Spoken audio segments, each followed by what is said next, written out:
Et on clôture cette édition au Sénégal. Au cours des dernières années, un secteur de l'animation est né de manière progressive sur le continent africain. Et le Sénégal se trouve en fer de lance dans ce domaine grâce à une école qui forme des futurs spécialistes africains de l'animation de demain. Reportage.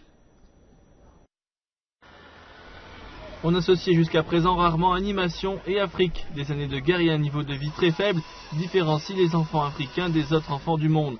Même si les enfants africains ont de manière inégale accès à la lecture ou peuvent regarder des films et séries d'animation réalisés aux États-Unis ou au Japon.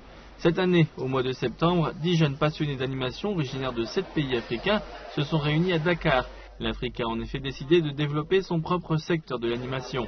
Ces étudiants viennent du Bénin, du Cameroun, du Congo, de Madagascar, du Mali, du Togo et du Sénégal. Plusieurs d'entre eux sont des autodidactes qui, dans leurs pays respectifs, n'ont pas fait d'études dans des écoles spécialisées pour l'animation.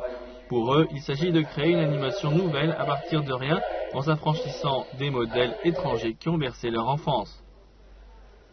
Tous les grands films de Pixar, les classiques, Toy Story, Rebelle.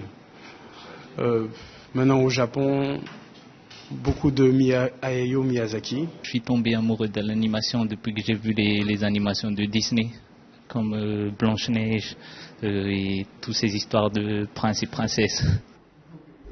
En janvier 2013, l'Institut africain du management a sélectionné sur Internet des amateurs de l'animation. La première école professionnelle d'animation en Afrique de l'Ouest a ensuite été établie au sein de cette institution. Des enseignants qui viennent des États-Unis et d'Europe ont une longue expérience dans le domaine de l'animation. Ils sont âgés de 30 ans en moyenne et l'objectif de ces jeunes professionnels est de former des talents africains en animation. Donc pour moi, d'ici quelques années, les valeurs africaines, l'identité culturelle africaine sera beaucoup plus sur le marché que les fameuses histoires américaines ou occidentales, parce qu'ils ont, je pense, en ce moment un peu tiré sur la corde. Donc ils n'ont plus beaucoup de références culturelles qu'ils peuvent exploiter.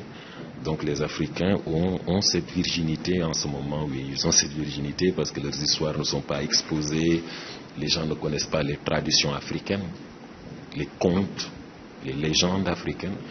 Donc je pense que oui, c'est normal qu'en animation, qu'on ait tout ça.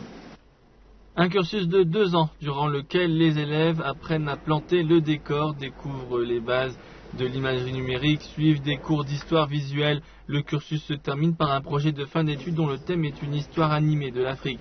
Et ces futurs diplômés pensent déjà à l'avenir. Après cette formation, j'espère vraiment acquérir l'expérience nécessaire pour un jour monter des studios d'animation en Afrique, pour que nous aussi on puisse raconter nos histoires aussi à nos tours. Partager l'expérience qu'on a acquis durant cette formation et faire avancer l'Afrique en même temps. Car tous ces étudiants ont le même objectif professionnel, créer un secteur africain de l'animation qui puisse un jour rivaliser avec ses homologues occidentaux ou japonais.